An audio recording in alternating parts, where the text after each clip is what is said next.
Hey everyone, how you doing? This is Ahman Green, Green Bay Packers all-time leading rusher, and you're watching Packers Total Access Live, your daily source for Packer content. Go Pack, go!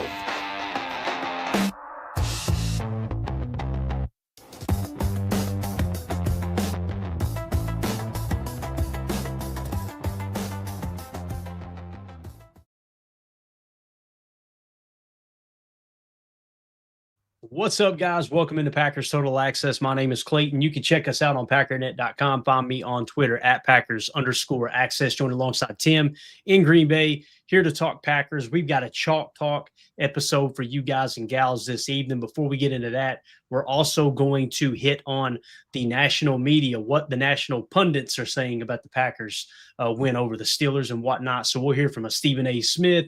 We'll hear from a Dan Orlovsky, kind of some mixed reviews in that regard. It's going to be a lot of fun to dive into that. I like to just kind of comb through the mainstream and see what they're saying about the Packers. I know we've all got our own opinions here. None of us agree 100% on this show, whether it's the hosts or it's the everybody, the folks in the chat. So it's going to be fun to kind of break that down and see exactly what these guys are saying about the Packers currently. But before we get into all that, if you guys would do that YouTube stuff for us, hit like, hit subscribe. If this is your first time tuning into PTA, welcome. Thank you for making us a part of your evening. We're not experts. We're not insiders. We're not media members. We're fans just like you talking Packers on the daily. So if that's the type of content you're looking for, make sure you hit subscribe, click that bell icon so you're notified when we go live here in the future. And tonight, typically this is the Wednesday night show, but I got another show I've got to attend to tomorrow, so I didn't want to overbook. I'm going to be on the NFC North Roundtable tomorrow. I got invited to replace Baz.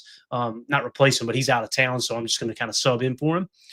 So I didn't want to be too stressed tomorrow, Tim, kind of getting geared up, ready for Chalk Talk. So we got everything ready to go. I said, heck, let's just do it tonight. So that's what you guys and gals are tuning into this evening, is the film breakdown after we cover some of the national media stuff. So appreciate y'all making this part of your evening. I see the chat is on fire. Thank y'all for hopping in here with us. You guys and gals are awesome in there. Tim, how you doing, bub?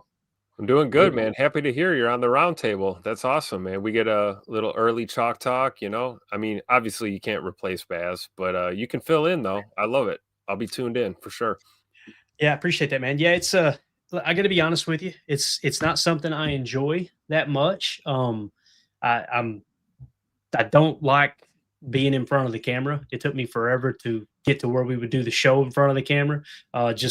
Just an introvert type person like that. So when I go on a show with other hosts and stuff, I'm kind of in here. It's like a bunch of divisional rivals, right? Yeah.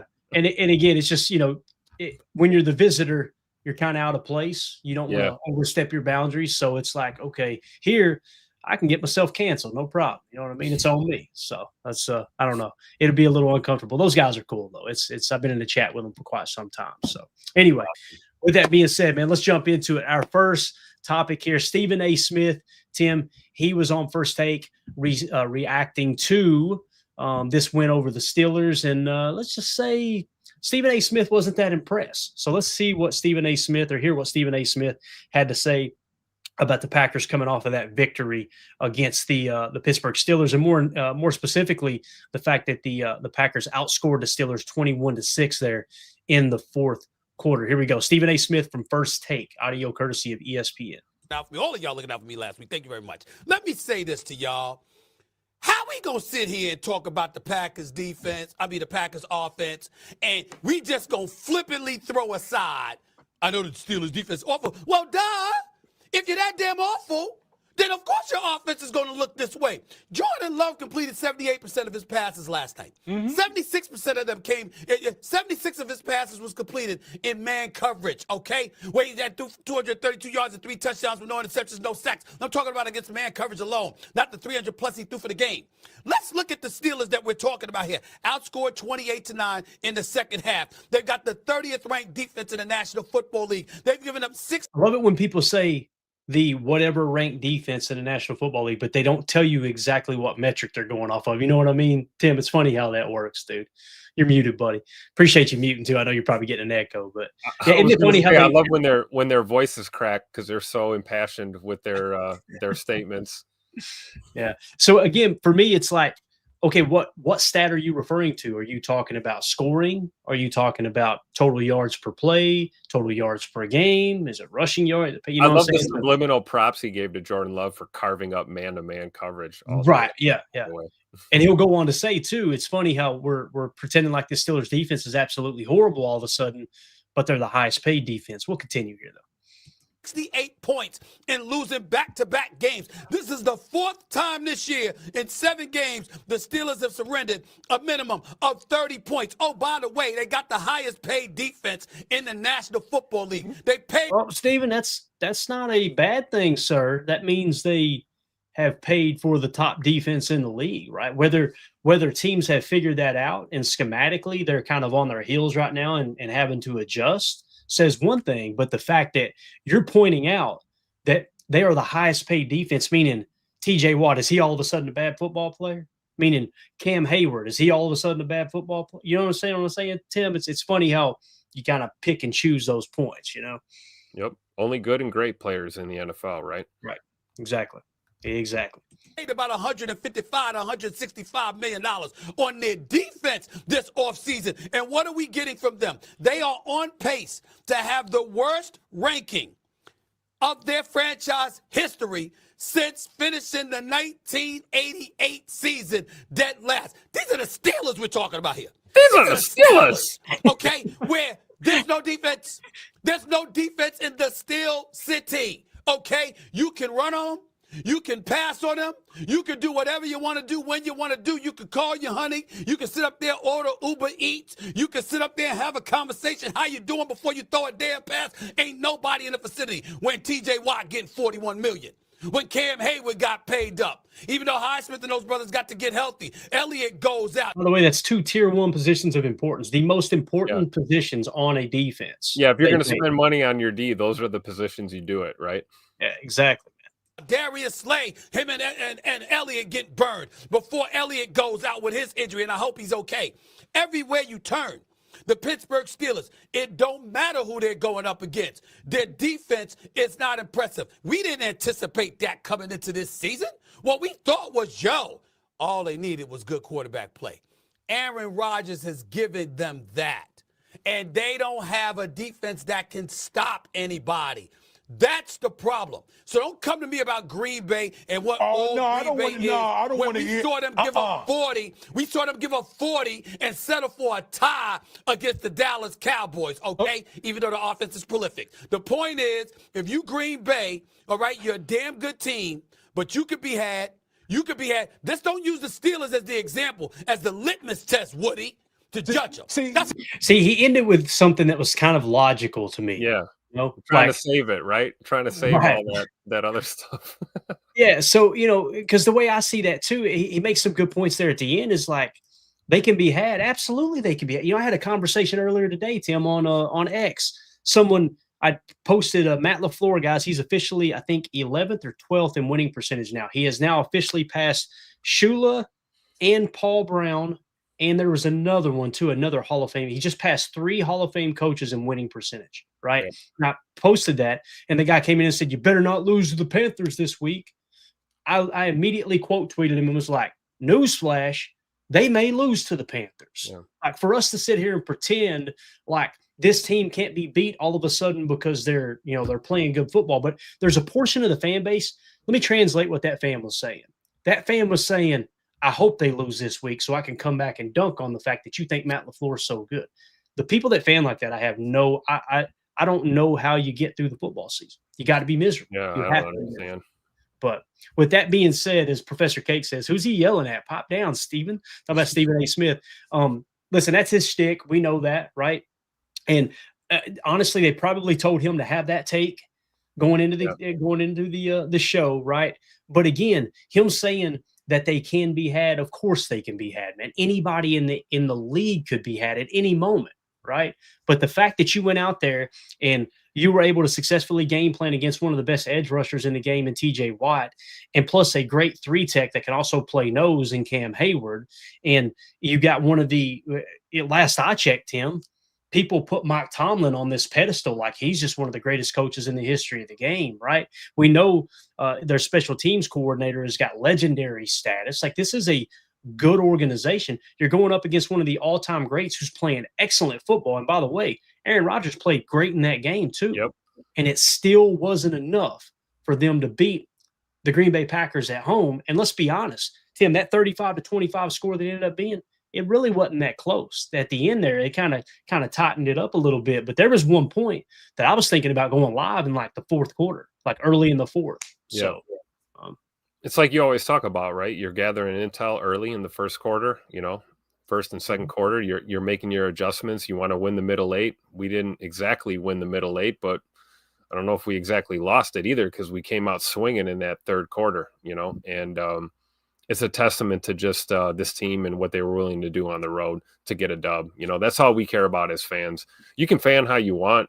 I care about the Green Bay Packers first and foremost and getting the win. That's it. The rest of the narrative and, hyperbole is, what it is, right? Yeah, definitely. Let's go to the chat, see what everybody's saying in here. Coach Lynn says Cam Newton was skeptical of us also. He should know better. Cam Newton is a great quarterback, great football player, right? I think he's got a place etched in NFL history. Is he a Hall of Famer? I wouldn't put him in a Hall of Fame, but if people want to put a former MVP player in the Hall of Fame and one that was kind of a dual threat and one of the better rushing quarterbacks, I can understand why you would want to do that. I think it's debatable, right? It's open for debate. Yep. What I was going to say is, Coach, he's got some of the worst takes, man, for someone who knew the game so well, right, and played so well in his time in the National Football League. So I'm with you there, man. And then we got JROR STA, we'll just leave it at that, says, no one can answer my question. When Rodgers had that fumble incomplete pass, why wasn't it intentional grounding? All I seen was offensive and defensive line. Oh, I can answer. Let's hear it. Tim, I can answer. That's football IQ on 1,000 from one of the greatest to ever sling the football. Realizing that his running back was actually 2.5 feet to his right, and knowing if he dirts it, technically there's a receiver in the area. So that was just a heads up play by Aaron Rodgers right there. That's why it went that way. I know when you see the traffic, it looks crazy, right. Like how could you say, but I was mad, Tim. I was mad. Oh, I was too at first glance, right? That's why we watch these games 3, 4, 5, 6 times before we talk about it, right? So when you see a couple of replays, you realize that was just a high IQ play. Very similar to Randall Cobb taking the kick with a foot out of bounds a couple of years ago, knowing the rules moment. That was a knowing the rules moment for Aaron Rodgers, realizing that was in fact not a right tackle or a guard. That was his running back in the skirmish, and he was able to dirt that ball for an incomplete pass. Yeah, and that's exactly what it was there, JR. I'm just going to call you JR there, buddy. That's exactly what it was and when you watch it in super slow motion, seeing his hand just do just enough for a forward pass, I was just like, this guy's so damn good. He's so smart. He just knows where everybody is on the field at all times. Yep. And it's really interesting. I've enjoyed being on the other side of that a little bit to kind of see it through the eyes of another fan base, if that makes sense, because obviously we rooted for Aaron Rodgers for so long. But man, oh man, is he's still something else. He really is. So it was just so nice getting that victory over him, though, for Jordan Love. And my understanding is that you don't have to necessarily be running a route, right? You just have to be an eligible receiver in the area, correct? Correct. Yeah. That's correct. Yeah. So, and I don't know all the details there, but I think I have not seen anybody say, no, that was a bad call. Anyone who understands the rules way better than me. I'm not sitting there sounding like I'm the grand poobah, right? But anyone who understands the rules at a high level, none of those people were going, no, that was actually intentional grounding. So I imagine whether he was actually running a route or just in the vicinity, it was still within the rules. So Romero Hill says, it's not our fault their defense is bad, talking about the Steelers. If we would have lost, we aren't as good as we thought they were. Go Pack, go. What taught? I don't know what that means, Tim. Can you help me out there? What taught? Beat who's in front of you. So I think I get what he's saying. Okay, gotcha. So yeah, you can only play the team that you faced against, right? So I don't ever look at it. Listen, we see it every week. There's an upset. And that's also a guy said, that's another thing I said to the guy on Twitter was like, this happens every single week in the NFL that a team gets upset. So you never apologize when you beat a team that you're better than, right? Here's the crazy thing. going into that game, Tim, what was the point spread? What did we talk about the point spread being 3 points? I was going to say 3.5 or 3, something like that. Yeah. So you beat them, you covered the spread by 7 points, and all of a sudden that's a bad win. That's not how it works. It's just not how you're either secretly trolling, not Romero, obviously. I'm talking about the guy on Twitter. You're either secretly trolling the Packers, you're supposedly your favorite team, or you just don't understand how point spreads work and how true odds work in the National Football League. Like if you go out there and you're 14-point favorites and you get beat by 21 points or something, now you got a reason to complain. Like, hey, look, man, we should have won that game and we just didn't show up type thing. I think there's a portion of the fan base that truly is looking for something to complain about. But I agree. And when it comes to the guys strapping on the pads and the helmets, they don't give a rat's ass about any of that once it's time to play football, right? You're playing the man in front of you. It's 11 on 11. Win your matchups, do your job, right? Leave the hype for before and after the game. When we're in between the lines, we're playing football, right? Yeah, definitely. 2-0 for this says, and nobody had a defense that can stop Silly Body. You got that right. Professor Cakes in the chat says, don't the Steelers have 2, maybe 3 potential Hall of Fame players, Wyatt, Ramsey, and Hayward? Absolutely they do, right? And you know what's crazy is like Patrick Queen, when he was signed to the Steelers or what have you, there was a lot of buzz around him. Now he's having a bad year, right? And has he lived up to that hype? I don't know. But you look at that defense as a whole and you go, man, they've got some solid players all the way across that defense. And like I said, you're supposed to have one of the best head coaches in the history of the game in Mike Tomlin, which, by the way, Matt LaFleur has blown his doors off in winning percentage. So he just needs that ring. That's the only thing they can hold over your head when it comes to Tomlin and Matt LaFleur. Is Matt LaFleur needs that Super Bowl ring. So. Yeah, that would be the 4th potential Hall of Famer, right? I would think Mike Tomlin's probably going to go in as a coach for sure, right? Yeah, definitely. All right, so let us know if you're watching this video back later. Let us know in the comments, what do you think about Stephen A. Smith's comments? Do you agree with him? Do you disagree with him? Do you think there's a little bit of a bias when it comes to the national media covering the Packers? We want to hear from you in the comments. Make sure you click like, hit subscribe, and click that bell icon so you're notified when we go live here in the future. All right, let's move along to another pundit who had a take on the Packers. I think you guys are going to be happy with this one. Mr. Dan Orlovsky. Now, listen, I don't know if people like Dan Orlovsky or not. I enjoy his insight. I understand he was not a good NFL quarterback. I don't think anybody's ever going to argue that. But the fact that he made it to the National Football League level and stayed in the league for as long as he did, I think it says a lot about Dano. And anyone who understands football, the beautiful thing about once you learn how to watch tape and you learn the X's and O's and you really start to press into understanding the game at a different level, when someone talks about breaking down the tape, you can tell real quick whether they're a fraud or not. Dano is not a fraud when it comes down to breaking down the tape. This dude knows the game of football inside and out. I think he's well-spoken. I think he's got a good attitude. I like the fact that he is so, what's the word I'm looking for here? Bold in his Christian faith. He'll talk about that. I appreciate it, especially on ESPN, where that'll get your ass run off the network. You know what I mean? I love the fact that he's very bold in that regard. But here's what Dan Orlovsky had to say. This was on the Pat McAfee show. I think it was earlier today, or maybe it was yesterday. It was actually yesterday. They were asking him about the Green Bay Packers. More specifically, this is A.J. Hawk, which, by the way, is up for the Hall of Fame this year, right? He's a nominee, but first time I believe he made the what I guess it's called nomination, right? Where you kind of make you clear the first wave of whatever it is. First year eligibility, I believe. Yeah. I don't know if it's first year. Yeah, maybe it is. Maybe it is first year eligibility. Nonetheless, so there are people that are voting on A.J. Hawk being in the Hall of Fame. Do I think he's a Hall of Famer? No, I don't. But he's one of my favorite Packers of all time, man. Love the way that dude played the game. Anyway, machine, baby. Yeah. Here's A.J. Hawk asking Dan Orlovsky about the Green Bay Packers. And again, this is courtesy of Pat McAfee show.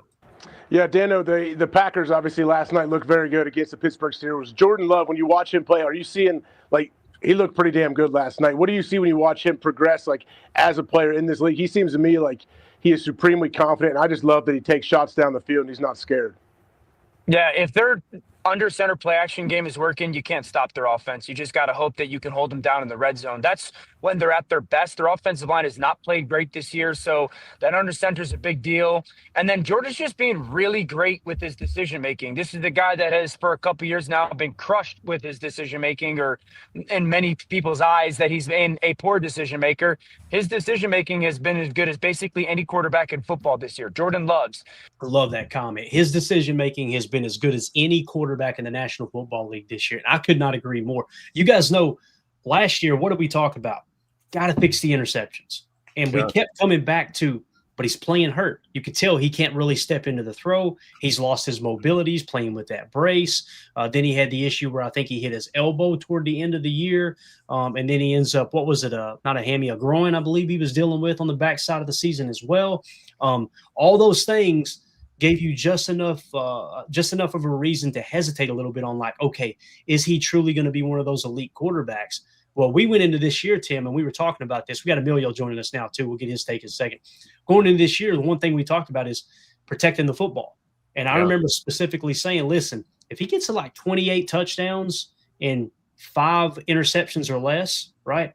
Anything over 30 touchdowns, you go to 7 interceptions, this is going to be a good football team. Lo and behold, we look up, and I think he's tracking 32 touchdowns and 5 interceptions right now, I believe. So we're in a good spot in terms of how he's making great decisions on the field. I couldn't agree more with Dan Orlovsky. What do you think, Tim?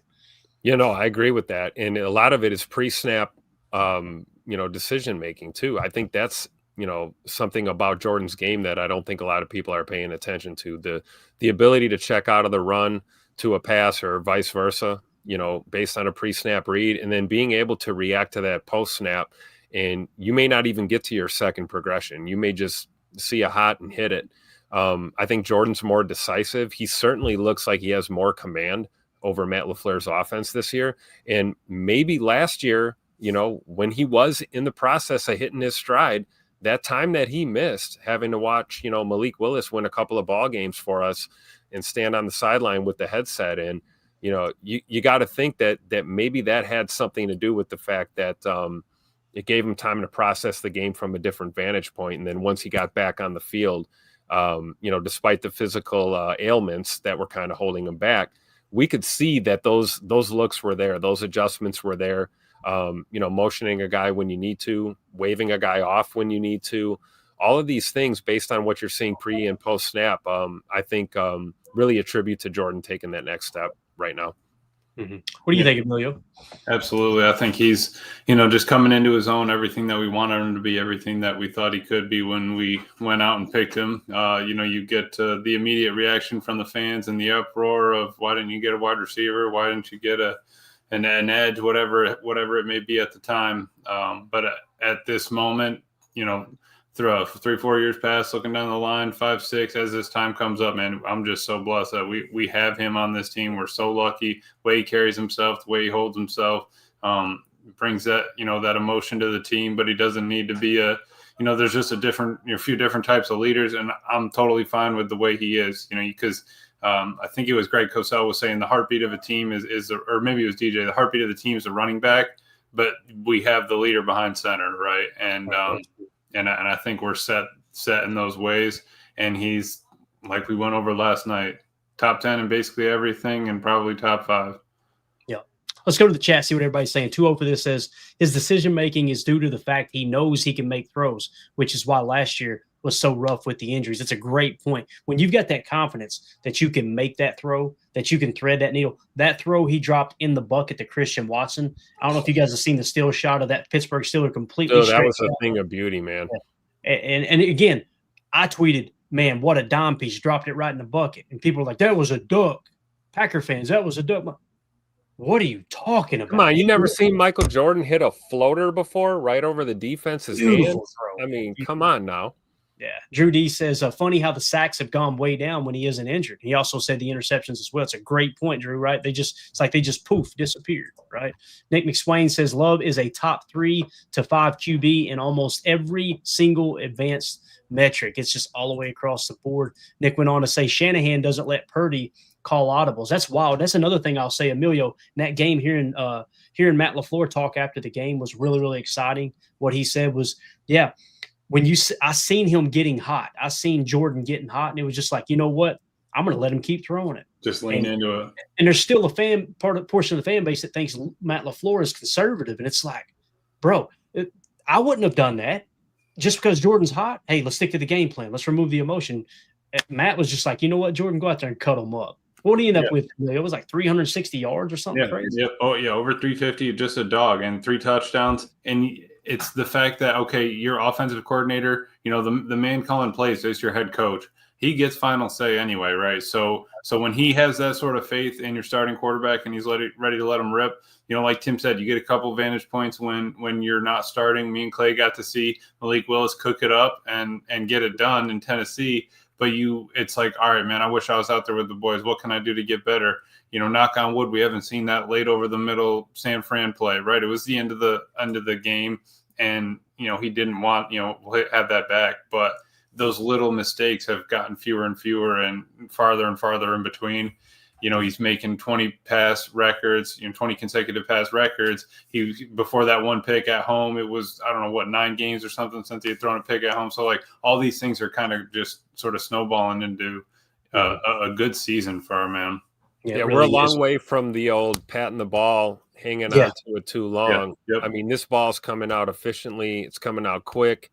He's extending plays when he needs to. And if it's not there, he's throwing it away or he's taking calculated risks, man. Huge steps between last year and this year. And I honestly think he could probably take that quarterback wristband off. I honestly think he just has that on there to keep everybody else in line. Like it's holding the tape on his thumb. Yeah, it's a cleaner look. It's just holding the tape. It hides the thumb tape, exactly, Tim, because that man knows the offense like the back of his hand. really I think does. him and Matt, if you had a quiz off in the offense, it would be a 98-99 sort of game. Oh, no doubt.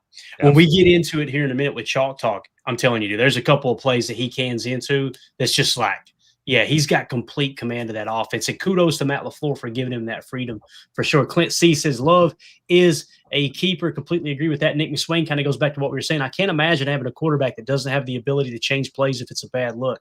Amen, Nick. Mhm. Amen. Like one particular play, and again, we're not in the huddle. We're not in the meeting room. So you can't be 100% sure. But I think what he did was he looked over to Christian, and you could see him. He throws his finger up and he does this. And I think what he told Christian was, give me a post. So Yeah. I think it was probably something similar to a slot cross. They were looking to, with the slot cross, you got the number 2 will run a climb route, and then you got the dig on the backside. Mhm. I think Jordan looked over to that side and checked it, and they probably had something they seen on tape with Pittsburgh. So what the routes ended up being was our boy Matthew Golden, who was the 2, he starts to run that climb and then he cuts it upfield, and Christian just turns it into a post. So I think it was one of those try to get the safety to clamp down right on the climb, and then you turn it up, and Christian's on the backside if they get too aggressive. Well, guess what happened? That guy clamped down on Matthew Golden. You look at the stats on Matthew Golden's stat line, and you go, man, he had a bad game. He caught all 4 targets. He only had 40 yards. That's one play particular that you could see that defense was clamping down on the climb or the crosser the way they were starting to clamp down on Jaden Reed last year. And guess what happens? That opens things up over the top. So Matthew Golden, make no bones about it, he made an impact on that game. He's drawing coverage, right? He's drawing attention. And you know what? That's a nuance of the game. We talk about cans all the time, right? Like a can, and then 2 fingers to the head is an alert, right? So it's the little nuance. It could look like a can. It's an alert. Your guy knows, our guys know, and we convert. You got to love it. And who else did that before? 12, right? And watching the tape on that one where Key got burned on that deep ball, whoever that was, you caught that one. You saw Roger sit there, literally looked like he did a little fishing reel on his hip, and then he just said, "Okay, bam, that's all you needed." You hide it from the backers, but your dude sees it, and it's over. And guess what that play was? It was cover 1 man. Yeah, he saw it. Rodgers read it. They used motion. He stopped. And then it was funny, too, because Quay held his water as long as he could. And then he finally motioned over. And once he motioned over, the center pointed and looked at Rodgers like, you see it? And he went, yep, got it. Next thing you know, he's going over the top because he knew Keyshawn was going to bite on the double move. That's a negative. Casually walking to the line, catching a little fishing reel on his right hip. And it's like, okay, bam, I'm running a 9-corner fade, whatever you want me to do. Yep. I was screaming at my TV. My wife will tell you. I was like, this ball's going deep. I could see it. Yeah. Everybody's got their own way they watch the game. For me, Mandy will tell you, and sometimes it gets colorful language. But when the ball's snapped and I see a big play develop, my go-to line is load it up. That's what I say. You can see a quarterback, it's that back foot, lets that thing fly. Sometimes I add an F-bomb, and I ain't gonna lie. I'm not Emilio's is hum that tater, right? Absolutely. Yeah. You don't. It gets a little colorful over here too, Clay. That's why we haven't done the old live stream during the game. Can't do it, man. We'll be canceled so quick. Jason Y with the super chat. Thank you so much, Jason. Appreciate you, buddy. He says, I thought Jordan took an important big step forward in this game. He made better decisions under pressure, which was one of the biggest weaknesses. A great point. Great point. Now, he made one mistake. That beautiful 56-yard pass to Tucker Kraft. Boy, I bet Jay Love got raked over the coals in the meeting room on that one because you should not have thrown that ball. Honestly, though, I think he was trying to throw it away, and the pressure hit him, and the ball went straight up in the air, and it just so happened to fall right in Tucker's hands. Yeah, I want to say there was some contact there, right? Or at least the rush was right in his grill. Oh, so no, it affected the throw. Yeah, they smack him right in the mouth as he lets that thing go. But I'm completely with you, Jason. I think he's what you're doing is you're kind of flipping a weakness into a strength. I remember one time specifically, it was years ago. I mean, this was probably around, if I had to guess, I'd say 2012, 2013. Somebody interviewed Rodgers and they asked him what he did in the offseason. He said, every offseason I try to pick one or two things to work on that I was bad at. And the thing he said was my play action footwork and throwing the seam route against cover 2. I remember him saying that. And I'm telling you, it was like week 2 or week 3 that year. He hammered one down the seam. And I remember it was a play action set and he hit the base. And I remember looking at Mandy and going, he literally said that was the thing he worked on this offseason. It's just wild to see it come into fruition. But anyway, thank you for the super chat, Jason. Appreciate it. Let's continue here with Dano. We got a few more minutes and we'll get into Chalk Talk, y'all. And then, the way that they use their different personnel, you see 12. Tucker Kraft in one-on-one situations, the way that they create Dodd for situations, the check down game for them has been really consistent. The Williams use, they've got a lot of different pieces. They don't really need a number one receiver. Now, let me say this. Say it again. They don't really need a number one. Christian Watson being back was absolutely enormous. Christian Watson, when he's healthy and impacting their offense, just because his size and strength, they don't really have a size, speed, strength guy at the wide receiver spot outside of Christian. So when Christian's there, it's a different offense. I love the way that Jordan's been playing this year. I think he's playing the best football of his career. Let's go down to Houston, Texas, with a huge win for them. All right, so that's it. So again, that was Dan Orlovsky. Almost like that guy knows ball, right? That guy you just heard talking. Exactly. So that was Dan Orlovsky on the Pat McAfee show. So anything else you guys want to add to that? I love that he mentioned, gave it kind of a little shout out to LaFleur and his scheming ability. Obviously, man, LaFleur's on a different level. We're going to show you here in a minute on Chalk Talk, guys. It's going to make the people that are still not on the LaFleur train look real silly because he was dialing it up, man. The way he was using cheat motion to create leverage on plays, especially to Tucker Kraft, was just absolutely awesome. The trips looks and what I was listening to Greg Cosell said, what I love about under center play action and now how it's kind of coming back a little bit more is that mesh point is so much longer and so much more hidden for the linebackers, right? So the quarterback's turning his back to him. He gets 3 yards back in the backfield, sticks the ball way out there, and then he comes in on that one I think it was a dig or a deep out to Christian. You see Love go under center, go out and sell that fake, and all the linebackers are running up to the line of scrimmage. They're sitting like 2 yards off the ball, and he pulls it, and they're, we got to backpedal. We got to start getting back, and it's over. And Greg Cosell's just like, that's why I think some of that's coming back. Obviously, you're looking point of attack, those RPOs off the shotgun sidecar. Those are nice, but the ball's right there. You're going most of the time to the other side of the line. It's just kind of predictable. So, and then again, probably your running back, how your running back likes to run too would take play in that. That's probably why we dove into pistol a little bit to give Josh Jacobs a little downhill head start. Yeah. And with pistol, you keep the defense from keying in on a higher percentage side of the run, right? It's very, very balanced. Andy Watkins says, can we credit the O-line too? Very happy with him the past few games. That's the thing, man. Like Jordan has stayed fairly clean. We just talked about him getting hit on that throw to Tucker. But for the most part, man, I find myself, to Andy's point, I find myself going, Jordan, get rid of it, please. Get rid of it. Like you're holding it too long because the offensive line is holding up that long. It's like you're expecting something bad to happen, but Jordan just seems to get it out right on time, man. So. It's perfect, too, considering the dynamic pass catchers that we have in this offense, right? So if you get that extra, 0.8 seconds or whatever it is, maybe it's an extra pat and you can hit a target downfield. That speaks to your O-line being able to hold up, despite all the injuries and personnel adjustments that we've had. one thing I think it has proven is that next man up mentality when it comes to the offensive line, particularly. Mhm. Jordan's ready to play with whoever the hell's on the field, man. I'm not worried at all about taking a step back because somebody's down. At this point, we're 8 games in. We're used to seeing it, right? And I think if we're used to it, I think Jordan's handling it perfectly, right? He's more than used to it at this point. Yeah, I'm glad we touched up the foundation. Went back toward the dirt back, hit some waterproofing on the side of it, made sure we sealed all that up. So I'm glad we can get that wall going on the rest of the building there, because I think you get them going, right? We've always talked about how defense gets going earlier in the season. They always get the jump when the season starts. How about the offense starts taking off here in the second half? Yeah. Yes, sir. Definitely. So, for those of you watching this video back later outside of the live stream, let us know in the comments what you thought about Dan Orlovsky's comments there on the Pat McAfee show. Do you agree with him? Do you think that that this Green Bay offense is really starting to turn the corner and possibly getting in that elite status? Because it does feel like something changed there in Pittsburgh. And we've seen success all year long, but we want to hear from you. Let us know in the comments. Make sure you hit like, subscribe, and click that bell icon so you're notified every time we go live here in the future.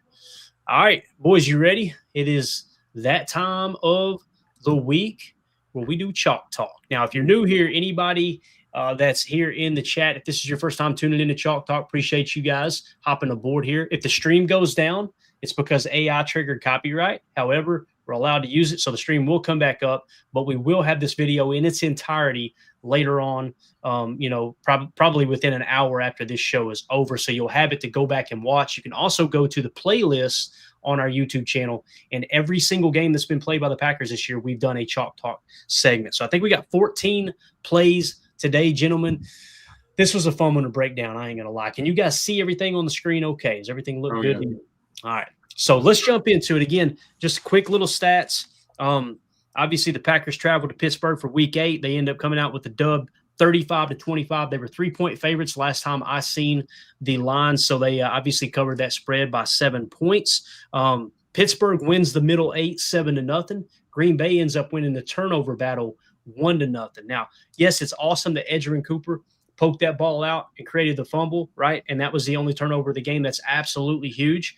However, I just love the fact it seems like every week we're protecting the football a little bit better, right? And that's going to be huge down the stretch. So those are the key statistics. We're going to lead this thing off. First quarter, 11:52 left in the first quarter. It's 0-0. This is a 3rd and 3 play. This is a negative. We're going to start off with a negative, okay? And I just want to point this out because, again, man, I know we won the game. We won it handily. But we can also – I love to go back, remove the emotion, watch the tape, and go, okay, what actually happened on this negative play for the Packers, right? It's important to understand what happened and why did it happen. So this is first quarter, 11:52 left, a 3rd and 3 play from their own 27-yard line. This is Rodgers hitting Wilson for 45 yards. This was on Keyshawn Nixon's play we were talking about, right? Yep. So, and you guys listen, if I make a mistake on this, call it out in the chat. Emilio, Tim, same thing. Last week, Emilio called out a Tampa 2 that I missed. Call it out. The goal isn't for me to look like I'm smart here. We know the accent ruins that whole damn spiel, all right? The goal here is for us to learn together and kind of understand exactly what happened. So the call, nickel 4-2-5, 33 spur, all right? So nickel 4-2-5 is real simple. You got 4 down linemen, and you got 2 stack backers. What's 33 spur? 33 spur means the safety that's in the box is number 33. Okay, that's Evan Williams. So it's 33 spur. Nickel 4-2-5, cover 3, or 33 spur, cover 1 hole. Okay, and the hole linebacker is going to be our boy Quay. Some people may call this a rat coverage because he doesn't really sit directly into the hole. It's almost like he fades out here and plays a little leverage outside. Okay, so you're going to have a deep center field play there from Xavier McKinney. You got Quay who's going to be playing that hole. Everyone else across the board is man. Okay, you'll notice it's man coverage, right? Man coverage across the board. So it's a cover 1 man, 1 deep safety, middle field close.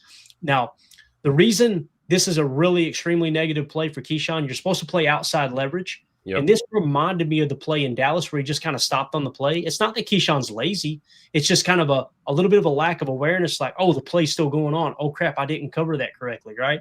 We're going to run a TE at the top as well, okay? With a TE, it's real simple. First letter is the tackle, the T for tackle. He's going to go first and clear this out, and then Parsons is going to loop around, okay? That's the pressure you're trying to get. These guys are just a straight rush here. Okay. So that's what the TE is. This right here is the TE aspect, TE right at the top of the screen. Let's roll the tape. And again, you guys know how I feel about man coverage. Every single week when we give up an explosive, it seems like it's almost always, damn, man coverage. There it is, right? But let's watch the tape. Again, keying at the bottom here at the, with Keyshawn Nixon's matchup. I'm pretty sure that's him right there. So ball snap, Rodgers back. Protection holds up pretty good. He rolls right. Right there is the problem, right? You see Key just kind of have a lapse. And I love – this is a veteran play by Aaron, right? The fact that he puts this thing only where his receiver can get it, and – you know, at worst, it's going to be a one-on-one battle and it gets smacked out of bounds, right? But Keyshawn, with the lapse of judgment here, watch him, guys. You got to finish. This is man coverage. You got to keep your eyes on your work. See how he keeps taking his eyes off his work there? Yep. So, and you got to know you only got one. He got pretty much a free release off the edge and was just running with him hip to hip. But when you turn your head and you're not on that hip to hip contact anymore, it's over. Yeah. And the difference. Go back pre-snap there. Let's take a look. Pre-snap where he's lined up, because he's not pressed, right? He's sitting close. I just don't think he got a paw on him. Like Carrington at the top punched, and Keyshawn just didn't get a hand on him. And I think that's kind of what. This is what I think your guy. I think the call was press man here because they're going to have McKinney playing that hash and giving Over a little the top. over the top. Yeah. It's almost like that bracket coverage. Down Mirror here match. is what you call mirror match, right? So you're just you're giving the appearance you may make contact, but really, and you may even just get a little hand on him, but you're looking to mirror his every move. You're going to get in his hip pocket, and you're going to try to. You're supposed to play outside leverage. However, it makes sense why he's playing him more squared up because he knows McKinney's going to be bracketing a little bit over the top there with DK. And he forced the pass outside. Yeah, I mean, he just got turned around. That was it. Now, let me give you the example of what if this was zone coverage. If this was a cover 3 look, over the top technique, right? They may convert somewhere else, but I'll tell you what doesn't happen: a 46-yard gain down the sideline, right? So that's the difference when you're playing a cover 3 defense underneath, or over the top. That's the difference between an explosive of 46 yards or 49, however many. What was it? 45 yards, and maybe a 12-yard gain, right? So. Again, that's how I see defense is make them use every inch of the field. I would much rather them have a 12-yard game for a first down than a 46-yard game. Come back, reset. You try to sugar in some cover 6, some cover 9, some cover 7, and get them really thinking. They're more likely to make a mistake or hesitate, which you see later in the game. I want to say 3, if not all 3 sacks, definitely 2 of the 3 sacks came on zone coverage. That's not a coincidence, right? Because you're making the quarterback. As he may be, is not the only quarterback in the NFL that'll light your ass up when you get caught like this, right? We play upper echelon talent. They're going to see this and they're going to exploit it for sure. Definitely. So here's this next play here is a good example. Let's fast forward. First quarter, 9:24 left, still 0-0. This is a 3rd and 15 play at Green Bay's 33-yard line. This is the Rashawn Gary sack. Okay. Now, notice 3rd and 15. Look at the play call. We're going nickel 3-3-5 cheetah, joker 1 Will Sugar, cover 6 match. All right. You got the 4 at the top.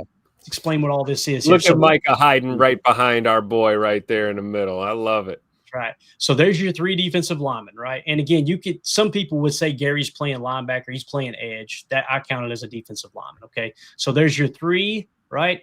And then you got your 3 backers. Notice how they're actually mugging on the line of scrimmage here too. That's that Will Sugar that you see written right here. Will Sugar is your Will backer right here with Edgerrin Cooper is showing pressure, right? In all honesty, though, what he's looking to do is match the 2 here. That's all he's looking to do. Okay. So with that being said, cover 6, what's that mean? Half the field's cover 4, the other half is cover 2. What does match mean? If and then. Typically, it means mod. It means man on deep or man on demand, meaning if one of these any of these receivers, once they get 7 to 10 yards upfield, it now becomes man coverage. Okay. So you got zone principles. However, once they go vert, you latch on and it becomes man on down the field. It makes the quarterback really, really think 2 or 3 times on one particular play, especially pre-snap. So again, deep quarter with match principles, deep half over the DK Metcalf side, right? So that's the call, nickel 3-3-5. Now, what's cheetah mean? Cheetah's real simple. What you've got is 1 defensive tackle okay? And then you've got 3 pass rushers rather than our normal nickel 4-2-5 where you got 2 big defensive tackles and 2 edge rushers. In this case, you've got 3 pass rushers. I'm pretty sure this is Barron Sorrell. There's Micah. That's the Joker 1 aspect. He's playing what we call the Joker spot, okay? His number's 1, so we say Joker 1. And, of course, you got Gary on this side down here. So let's roll the tape. Now look at McKinney playing half. Everybody else has got quarters up top. You see it, okay? Now watch the backer. Notice the backer is going to let him go. If he goes vert, guess what happens? This becomes man coverage, right? That's the match aspect. This is going to be match, right? So out here, you've got Bull who's looking to play curl flat if and when 88 goes out. Again, match coverage if and then. Now down here, you see he's already kind of matching up, but let's see if he falls off. So you see he's playing trail technique, right? So he's just kind of playing underneath. This guy latches on here. It's almost like this side of the field turns into man coverage, but you got that cover 6 look. I know people don't like those safeties playing deep, but I'm telling you, this is what makes Aaron hesitate. We talked forever. The thing he struggled with in Green Bay was 2-man under. This is the same type of thing with 2-man under. Instead of 2 guys deep with man coverage underneath, you've really got 3 guys deep, and you're playing the strong side of the formation where they have 2 and 3 targets over here. You're playing quarters on that side essentially. And then on DK's side, you're just kind of bracket covering DK on that side. He tried to run a little out and up. We've seen that on Chalk Talk. We've seen that on the game plan. We drew up a play where he ran that same out and up. Yep. Almost looks like a wheel route on the outside. So again, it's a sack. Let's roll it back pre-snap now that you know all that. And let's watch it all unfold here. So now that you see the Joker 1, you see they fire 4 here. It's just pretty much a straight rush. Okay. Aaron looks left. What do you think he's seeing here, guys? He's going, well, crap. Yep. This looks like quarters, right? So he's probably going to bring his eyes down and look for another option. Let's see where his stripe goes. Now he's looking right. Guess what he sees? Okay, I know DK is going to try to get up the sideline. Well, he's got a bracket safety over there on the 2 side, right? So there's the hesitation. Now you just got to win your spots. And look at Gary waiting in the wings. So Micah gets the pressure, flushes him out. Gary cleans it up. Beautiful sound. 2 things. I love that we ran the 3-3. So it's the empty tray chips pretty much with the tight end and the back on either side because they were talking all week about getting 4 hands on the pass rushers. Well, you forgot about Micah, right? You get them when they're 3-3. You're taking Barron Sorrell and using a tight end and a tackle on Barron Sorrell and a running back and a tackle on Rashawn. Then you leave a one-on-one and the center has to make a decision. Am I going to stay and help on Micah the whole time, or do I need to fall back and help on Kobe Wooden? I just love that that Hafley kind of leaned into that, right, and just give Micah a different chance because you're asking, 3 dudes down on the line of scrimmage to be stopped by 6, then you get a looper. It worked out nicely. Yeah. So Micah wins his battle here. And then look at Rashawn Gary. He's kind of off screen. It's hard to see. He beats the chip. In previous seasons, getting out of your rush lane, not maintaining the edge, getting too much depth.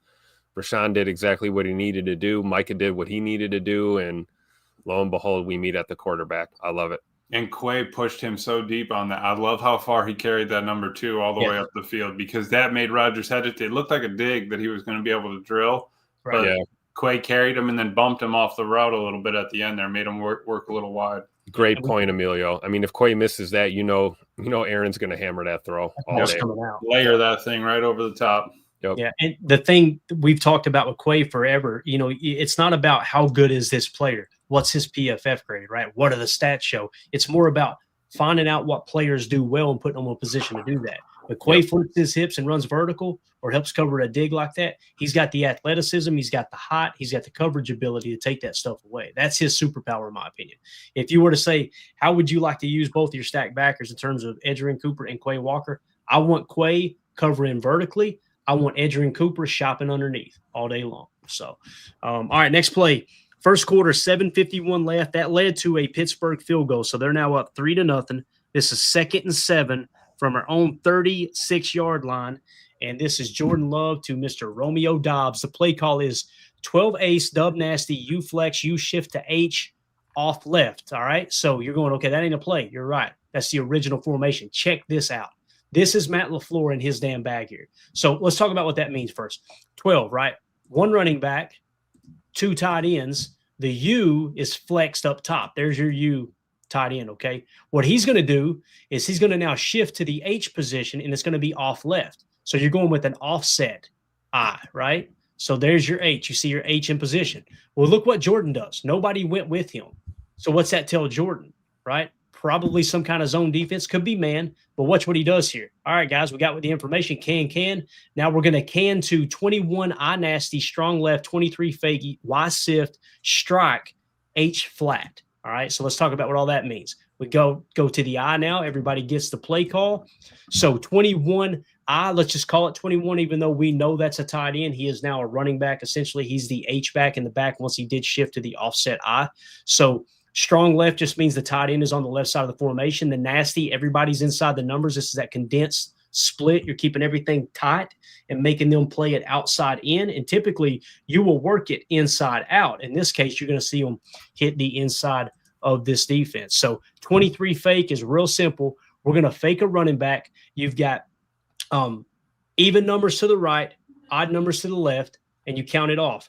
A gap is 1, 3 gap, or the B gap is a 3, okay? So it's going to be 23 fake. You're going to fake a B gap run here, all right? We're going to go Y sift. The Y is just simply going to sift over and help block right here, okay? And then strike is real simple. Deep on this side, it's going to be a go, and then opposite of the formation is going to be a dig coming underneath. That's called the strike concept, all right?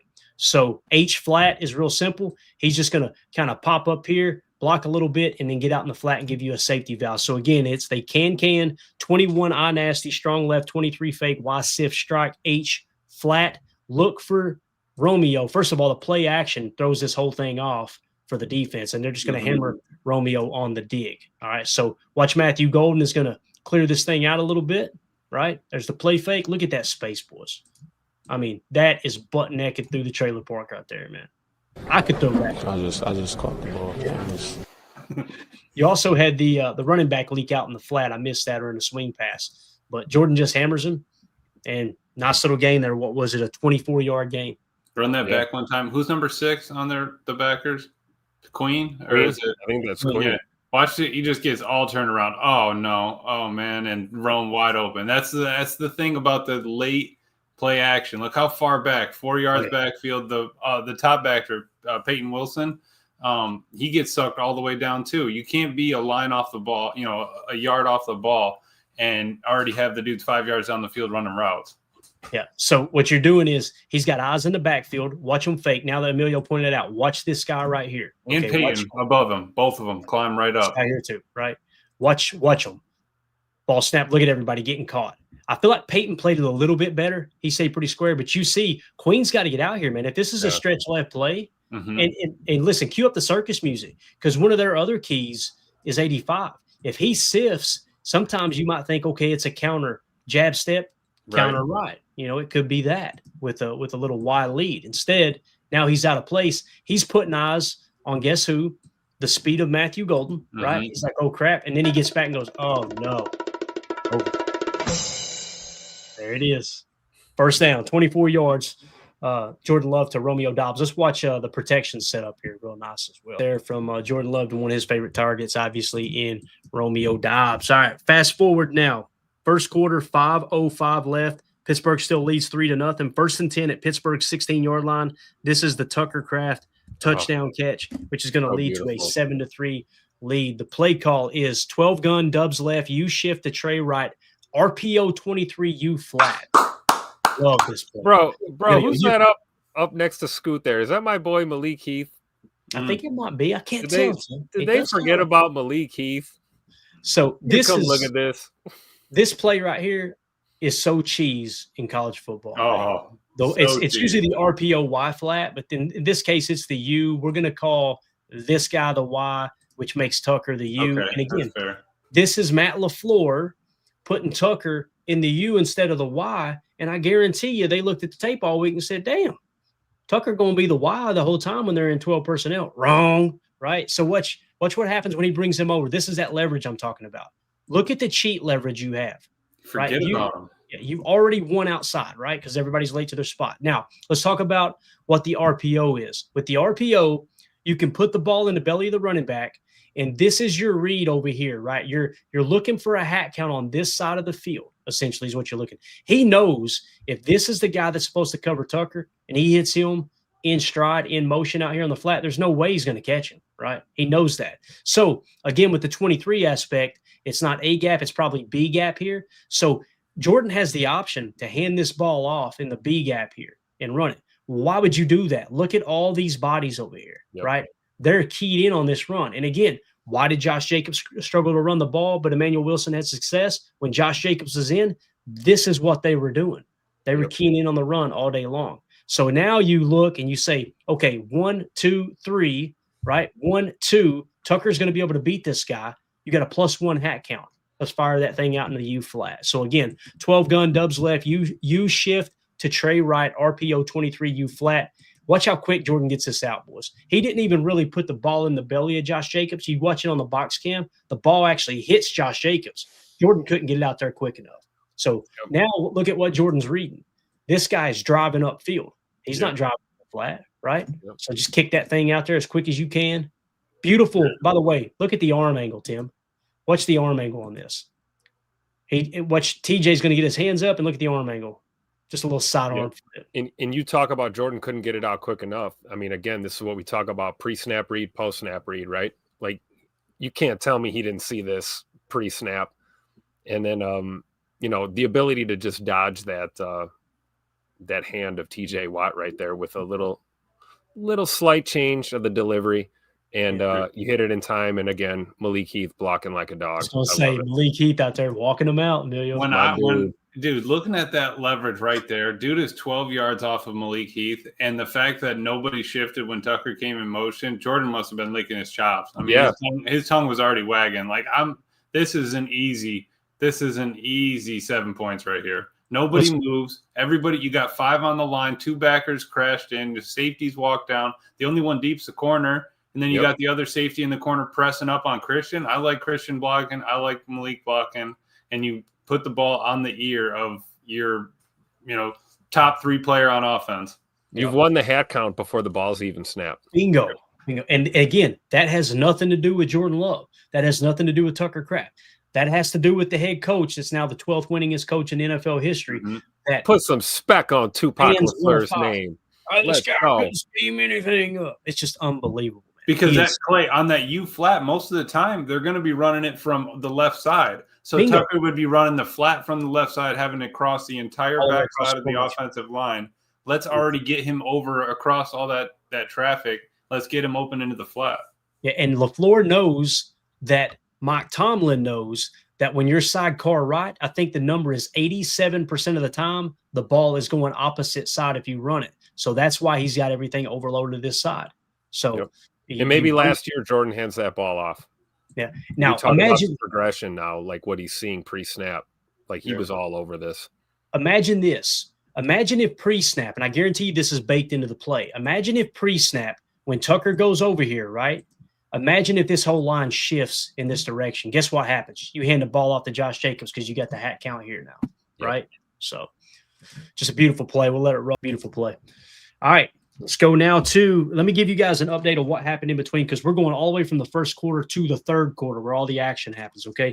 Green Bay missed a 57-yard field goal. Fire Rich Bisaccia. I'm joking, by the way, if you're new here. That's me trolling people. So Green Bay still leads 7-3. Pittsburgh goes down, gets a 50-yard field goal. There were no explosives, if I remember correctly. It might have been one in there somewhere, but Pittsburgh gets a 50-yard field goal, so now it's 7-6. Pittsburgh gets the ball back again, 48-yard field goal. Now they lead 9-7. Keyshawn Nixon gets called for a pass interference. That was a 21-yard play. That was on third down. That was a crucial penalty. Again, Keyshawn had a rough day at the office. No two ways about it.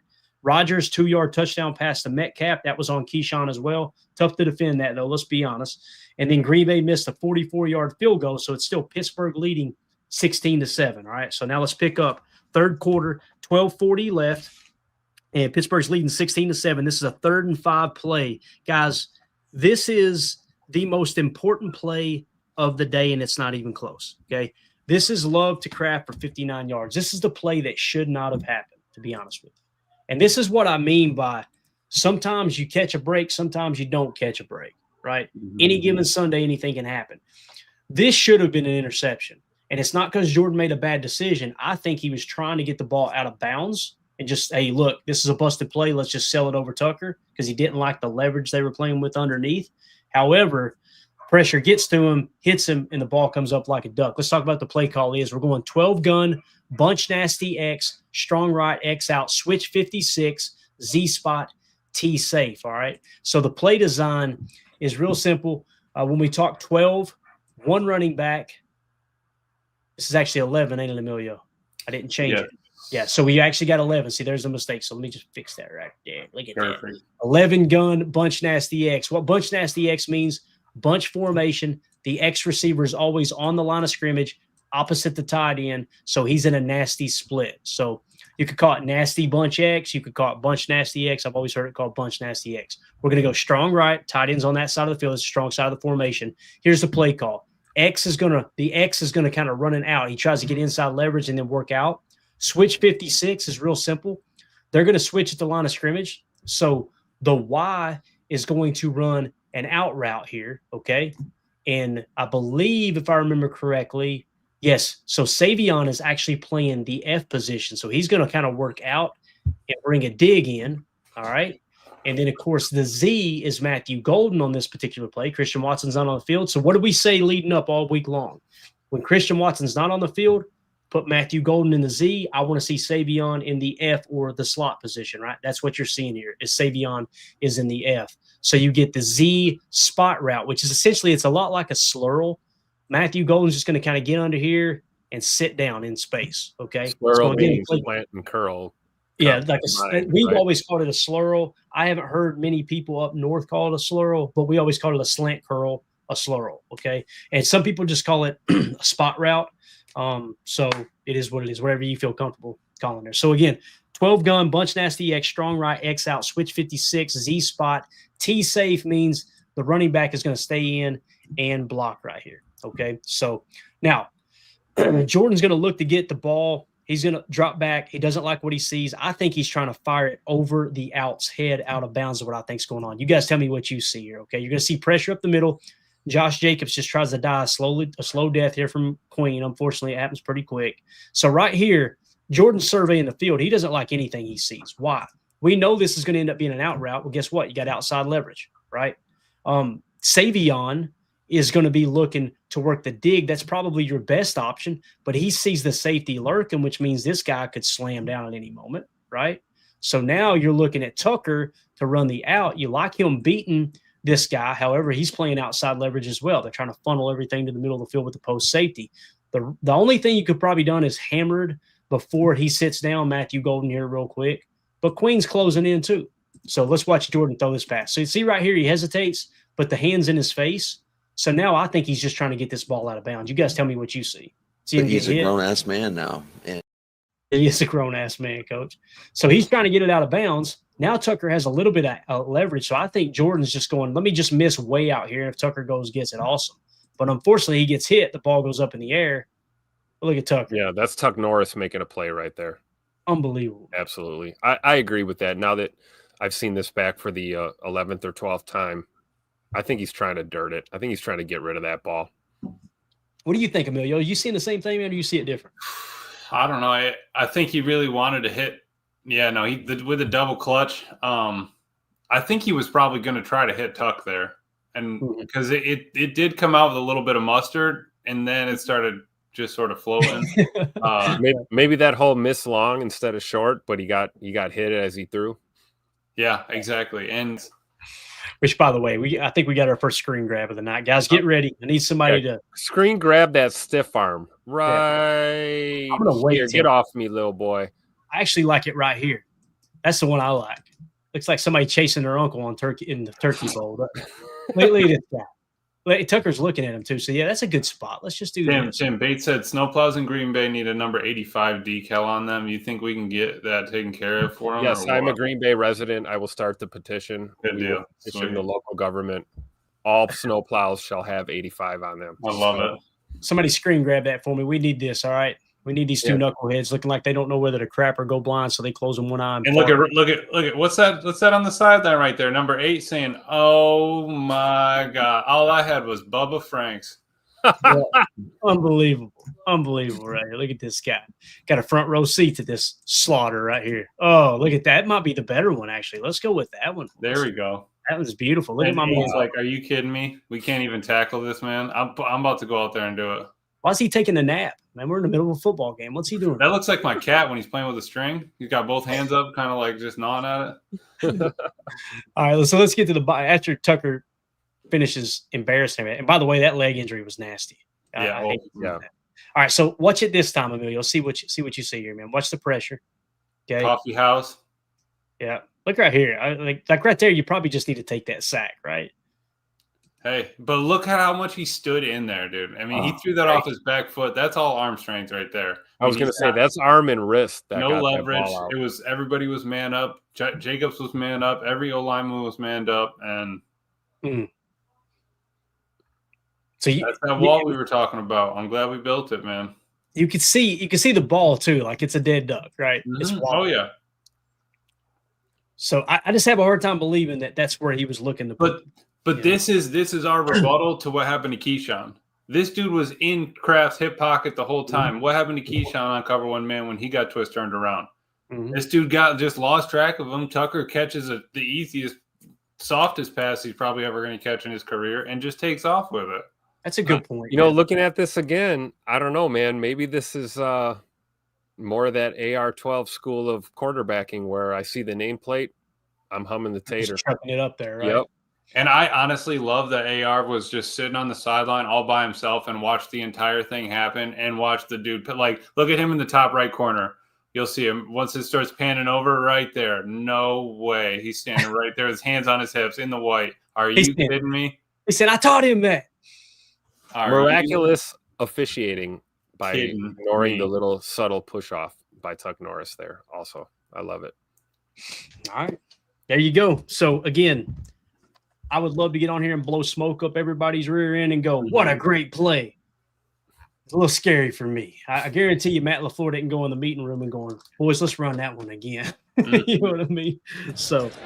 You think God never farted? Well, that's like what happened on that Lions play, right? What was it, last year when he threw that up right at half and they take it back, pick six, whatever? We got the opposite of that this time. Yep. Gray Matter said, Clayton, your screen grab is sent. Thank you, sir. Appreciate you doing the Lord's work out here. All right. Next play, third quarter, 8:48 left. Pittsburgh's leading 16-7, second and goal. And this is Jordan Love to Savion Williams for the 8-yard touchdown. Savion's first of many career touchdown catches. All right. This play call, once again, Matt LaFleur in his bag. We're going to go 12 gun empty, bunch load left, F orbit swing screen with a little X peak here, a little slant, a little peak right here. Okay. We'll talk about what all this means. So 12 gun empty, you got one running back, one tight end. Bunch load left. When you hear me say load left out of an empty set, it means both the tight end and the running back are on the same side of the formation. Okay. So bunch load left. Again, the T is the 1 and the Y is the 3 right here. Okay. So I think that might be Tucker. Maybe Fitzpatrick too. It's hard to tell with the numbers, but we're going to go F orbit swing screen. Now, once again, we talked about Savion playing a little more F. Here he is in the F. Okay. So you got the tight end side. What's crazy is I guess Matthew Golden is technically the Z, although typically it's the most wide receiver, right? And off the line of scrimmage on the tight end side. So what you've got is Romeo's playing the X on the line of scrimmage opposite the tight end. So that makes Savion the F receiver once again.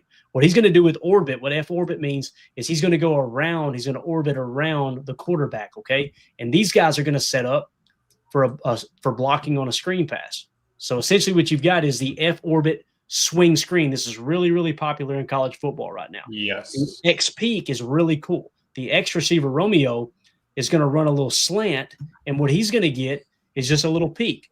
Jordan can throw that if he wants to, but you got to get that ball out so quick before these guys get their hands on one of these DBs, or else it's offensive pass interference. If they're 1 yard down the line of scrimmage and they're making contact with the DB and the ball's in the air, offensive pass interference. So he knows if you fire this, it's got to come out really, really hot. But instead, he's just going to let it develop. Look at what the hat count's going to be. Once Savion motions over here, look at the hat count. 1, 2 is all you've got on 3 right now. These guys are Mhm. starting to creep over. You see Patrick McQueen a little late to the party. Let's watch him come over. All right, now the hat count looks a little bit better. So you've actually got box. You know how we say box all the time? You got 4 defenders here, right? Covering 3 receivers. guys. That's all box, right? You see So- Jordan's head on a swivel, right? No hesitation. Come on over here. Yep.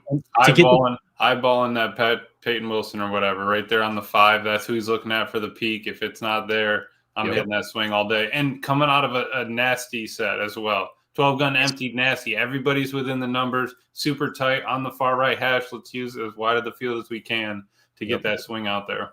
And you Yep. feel good about Rome on an island by himself, even with a little safety help. Yep. Even though the safety's drawn over, right? Mhm. Now you got one-on-one with Rome if you can even get there. And this is called pick a side, essentially. What Jordan's going to do is if somebody follows Savion over, he knows he's got man coverage, hammer Romeo on the slant. It's real simple. Watch nobody follow Savion, right? Yeah, So we know it's he coming. shifts just a little. He just getting to center. So now Jordan knows if I try to hammer this slant, he's got outside leverage, yes, but this safety is lurking, Yeah. right? So instead, since nobody followed Savion, let's just kick this thing out here real quick. Decision's already made. So he's going to fire that swing out. Guy shoots inside. Now look at the hat count, boys. You got 3 on 3, and number 4 is just too late to the party. Look at the blocking here too. Look at that. Just kind of double that guy Look up. at that duo right there, 7 yards down the field. Yes, sir. Look at Matthew Golden getting a hand on him, a little double team block. Good Savion block. was not going to be denied. This is a beautiful view right here. So Jordan's leverage with the Tucker Craft play, create leverage with the swing screen there. That makes Great sense. job by the rookie receiver to trust that leverage and not try and cut it back. Just Yes. take that leverage right to the boundary, right to the pylon. Put No put hesitation. on the board. Yep, love it. Beautiful play. Absolutely. Yeah, and I like how Fitzpatrick just let Ramsey kind of slip right by him too. Like he was already blitzing on himself. Okay, I'm going to try to block you. Nope, never mind. I'm just going to get upfield. Everybody was just a half a second late, and that's all it took. Yeah. So after that touchdown, Pittsburgh still leads 16-7. They would go down and get a field goal. So now it's Pittsburgh 19, Green Bay 14. Third quarter, 35 seconds left. Pittsburgh leading 19-14. 3rd and 7 at Pittsburgh's at Pittsburgh's 40-yard line. This is Love to Christian Watson for 33 yards. All right, let's talk about the play. We've got I'm sorry for the clearing of the throat, guys. I really apologize. 12 gun, Trey Wright, Z check to post. That's what we were talking about with the check, right? Z check to post, X out, F dig and go. Haven't seen this one in a while. A little dig and go route. I think the check was checking Christian to the post and checking Matthew Golden to the dig and go, okay? And then we're going to go Y leak, which is a spot route, and then you got T safe, all right? So what all that means is Trey Wright, so you start in a Trey Wright look, right? 3 to the right, one of which is a tight end that makes it Trey instead of trips. We're going to go Z check the post, so watch Jordan sees him, touches his helmet, right? So he gives Christian the sign, and now what we're going to do, this is the play call. Once he checks, you're going to have a post from Christian here, okay, essentially. You're going to kind of get inside leverage and run a post. You're going to go X out. So the X, once again, even though they're showing inside leverage, he's going to try to work it out and give Jordan an out route there from Romeo Dobbs, okay? And then with the F, it's going to be a dig and go. So he's going to get in here and try to turn it up, okay? That makes sense. So you can see how I think it started off as a slot cross, and they probably had a check they went to early in the week and said, listen, if we get a specific look, we're going to check to this. We want the number 2, which is Matthew Golden. We want you to run a dig and go, okay? And then, of course, or the digging up, whatever you want to call it. And Christian, you just turn this thing into kind of a skinny post for us, right? Instead of a slot cross concept. And, of course, with the Y, he's going to leak out, just going to chip block, and then he's going to run a little spot route, which I think he's just going to get in here and sit down, give an option underneath, a little safety valve. And the T is just going to stay safe. He's just going to stay in and block. So you got a 6-man protection. 7 plus the chip, or 6 plus the chip, I should say. You can't see it here on the tape, but Jordan saw that single high, and he was going like this. Let me cook. Let me cook. Exactly. All right, so let's watch it here. So watch Matthew Golden. See how it looks like a dig? Now look at Christian. He's already starting to throw the hand up. Now, remember what we said, how when you're running these over the middle, they're starting to draw attention now from to Matthew Golden. Notice that safety. He just leaves all that space wide open, right? So he just goes and tries to clamp down. This is what was happening with Jayden Reed last year. People said Jayden Reed sucked in the second half. Defenses started to clamp down on those climbs, those crossers, those digs on Jayden Reed, and we're opening things up down the field. We were just missing Christian Watson down the stretch in the playoffs, right? And plus, Jayden Reed got banged up down the stretch too. So you'll see Matthew Golden turns it up, right? Now look at it. It's almost like he's pressing into the safety. The safety's already committed. Yeah. Look at all this space out here, boys, right? Now, Jordan, however, these guys don't know. They probably know now. Jordan, watch Jordan on the protection here. Jordan sets, sees the safety. He's got to roll right and just kind of fire that thing up there.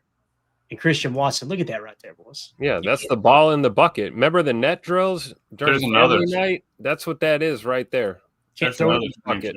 The only thing I wish he would have done different is set his feet, trust what he was seeing with this safety, and just put that thing out here for Christian to run under, right? It's the only thing he could have done different. But again, ball snap, didn't like his first look, rolled right because he had plenty of room to roll right, and still put it, just in a perfect spot there. What a beautiful throw and catch, man.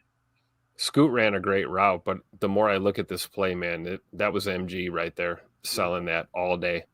All day. You see Jordan looking at Christian Watson, right? And watch him right there. See, that's what I'm talking about. That's the difference. The 2 fingers alert versus the can. Love it. So he looks left, comes back right here. So that's why he rolled, right?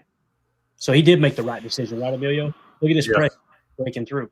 Yeah. And I'm just happy with Josh Jacobs sifting across, finding that. I'm not asking you to stay there and block for 5 seconds, right? You get in there and you stick your nose in there, get a piece of Peyton Wilson.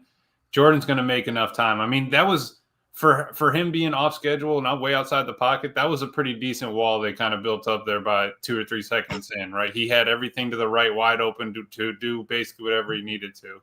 Yeah. Hey, wait, freeze Right it there there, again. Right. One more, Clay. One right there. Freeze it. You thought that was silly body. That silly body right there, rolling right. This is a healthy rolling right throw. He's off the ground. That was all arm and upper. That's the second time all arm and upper body. That's just on this chalk dog. Yeah. And Coach Lynn said, I think he said he would rather see the what do you say? Even if it's skinny, I just like Yankee posting a dig. Completely agree, Coach. I wouldn't have thrown the digging up, right? So, yeah. But it is what it is. I almost wonder here. I wanted to roll it back. When he's coming on the dig, maybe Matthew Golden thinks scramble drill right here. Yes, I was just going to say that because I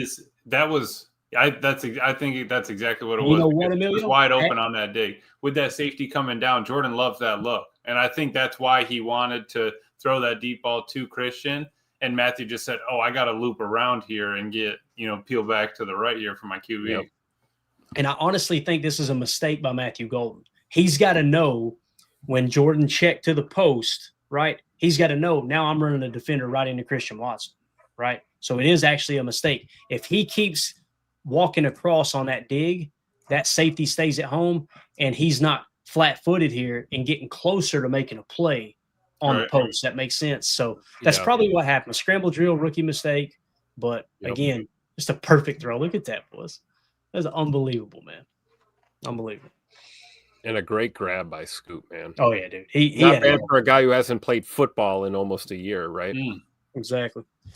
All right, so that would lead to the Josh Jacobs 3-yard touchdown run.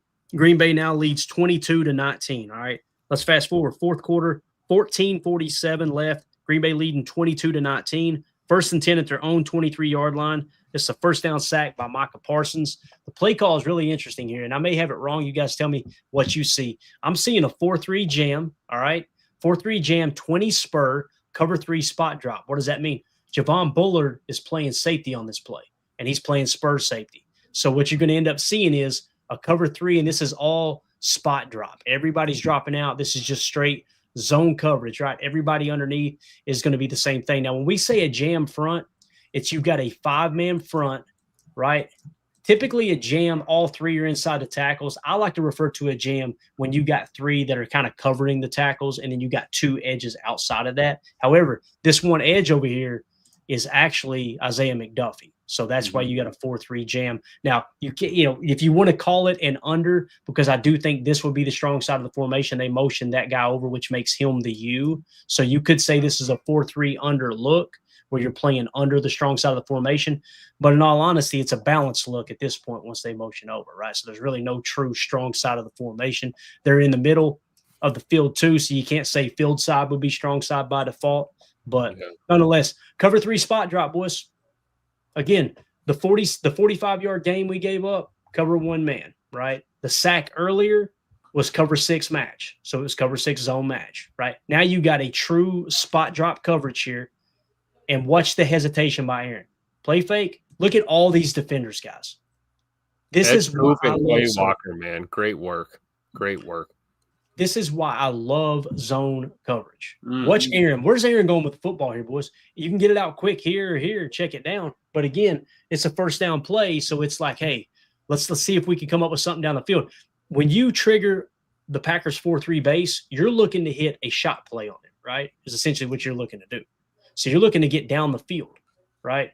Now, could he have gotten rid of it here and fired across the middle? Possibly, but that's a lot of bodies. And you know Aaron's whole rule of thumb that Tom Clements taught him forever was nothing laid over the middle. No. Bingo. And again, look how deep Xavier McKinney is. Keyshawn's only about a step behind him, right?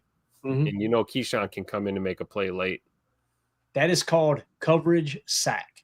And again, it's nothing sexy. It ain't an exotic blitz. It's not press man that most of the fans want. I love how when they motion him over too, they kind of even up here with the front. And let's watch Micah eat. Micah's right here, guys. Watch him work. He beats it. Play action at all. At all. And you know why, Tim?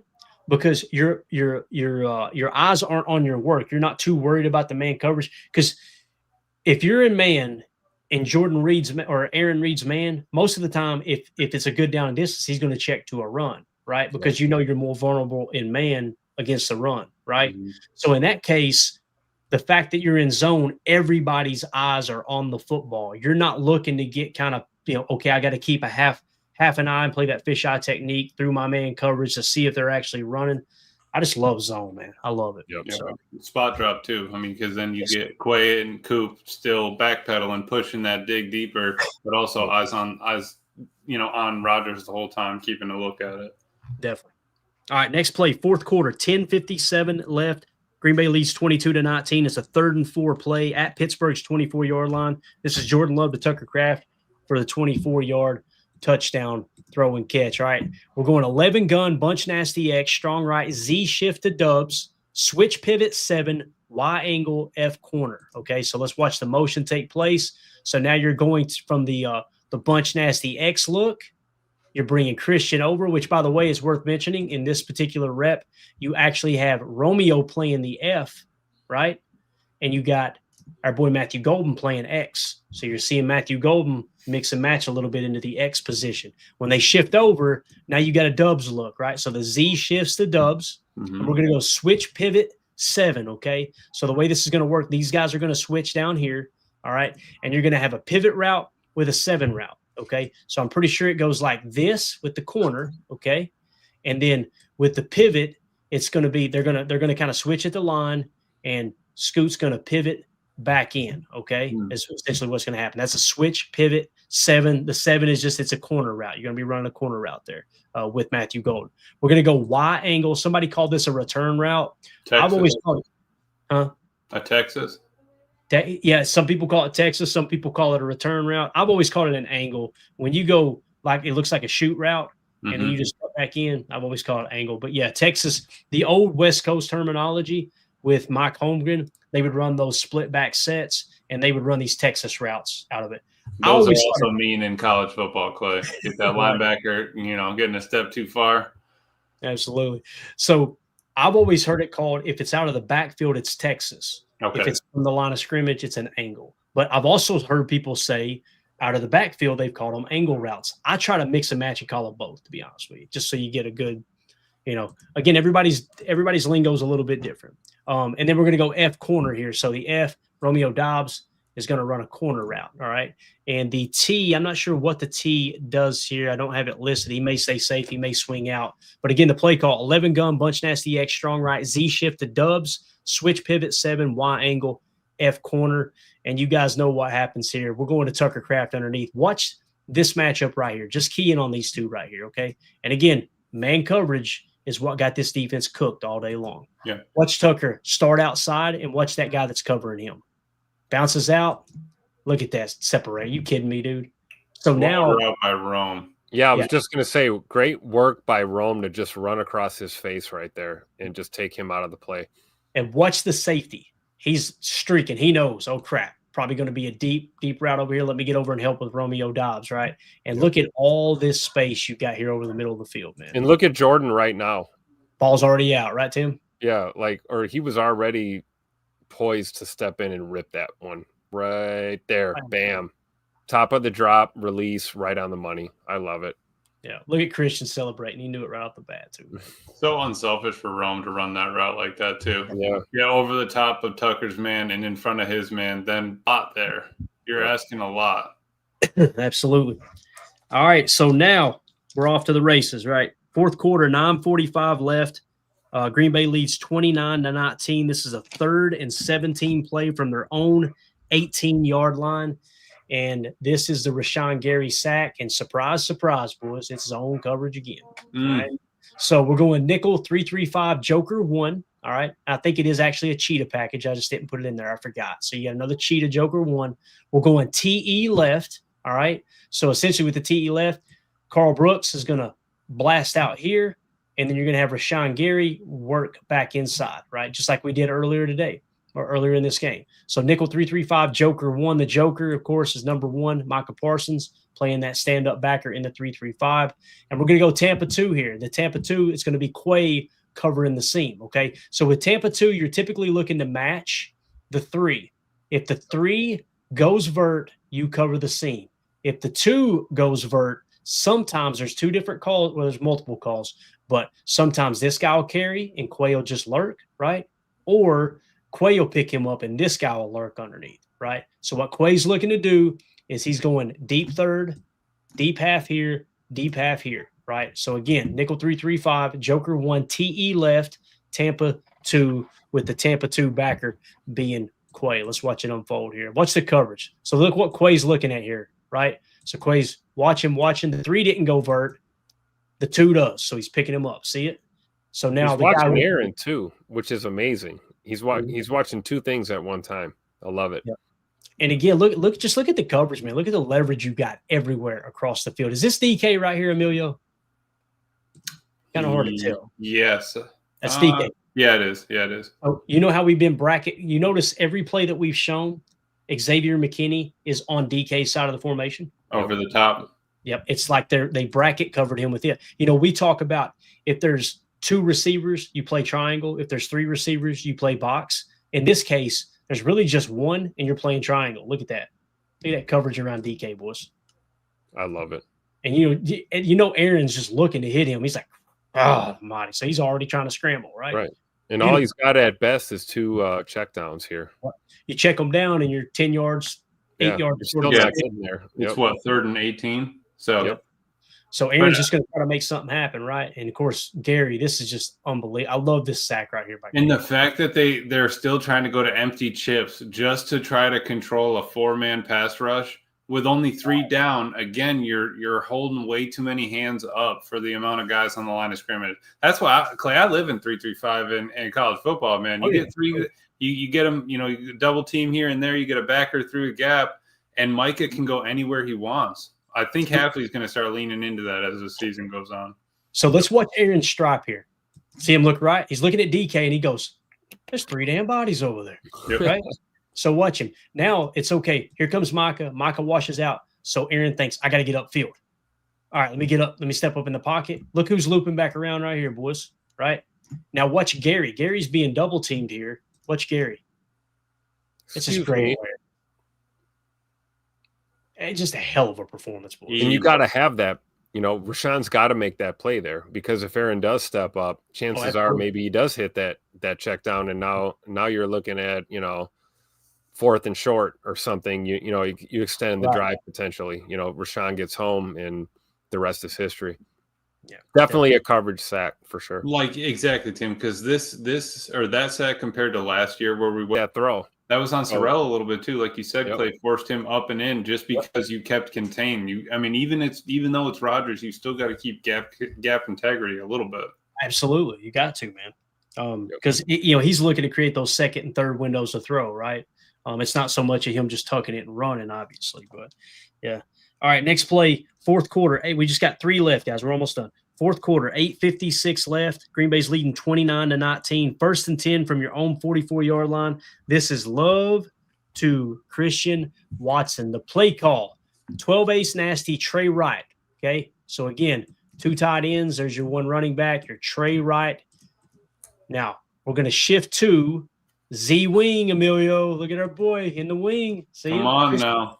So he put Christian in the wing. Been asking Now- for that. Now the play call is 22 fake counter. What is counter? Counter is going to be, watch the footwork of Josh Jacobs. He's going to jab step left, and then that's a counter run is what that is, okay? So he's going to fake to the right A gap. So he's going 22 fake counter, and look what we got again, strike concept, okay? Yep. So it's going to be a go, Matthew Golden, stretching the defense out again, and then you're going to have a climb route from Christian. So when we put Christian in the Z, Emilio, what happens most of the time? He blocks, right? Because he can block, as Tim He has said. can block. I've been trying to say that. So check out this play design by Matt LaFleur. You get the counter fake, right? And you're going all safe here too. So what that means is tight end staying in and blocking, tight end staying in and blocking. The T is going to end up leaking out right here off of the fake. Yep. So you get it underneath if you need it, right? But everybody's pretty much staying safe here. So it's almost like a max protect call, like a hybrid max protect. And The what do we team- have again from Pittsburgh? We got single high, we got a loaded box, we got Josh Jacobs on the field. That's exactly Looking at it what right we're now, talking Tim, we about. either got cover 1 or cover 3. Let's see Yep. what happens. Yep. And what's crazy is Christian Watson usually blocks, right? He's going to go in between the tight ends, if I remember correctly. Love so it looks it. like, Yes, he does. looks like he's getting to the next level. Instead, guess what he's doing? That's what Puka, or that's what McVay was doing with Puka, I'm pretty sure, last year and into this year as well. Just because you lose them, it's just kind of like that old the old tight end shallow cross vert, where he's kind of leaking across underneath. You lose him, and then he's out the backside. That's I just love that we're able to use Christian like that, man. So happy he's back. Watch the counter footwork on Josh Jacobs. See the jab, and now we're coming back. Jordan turning.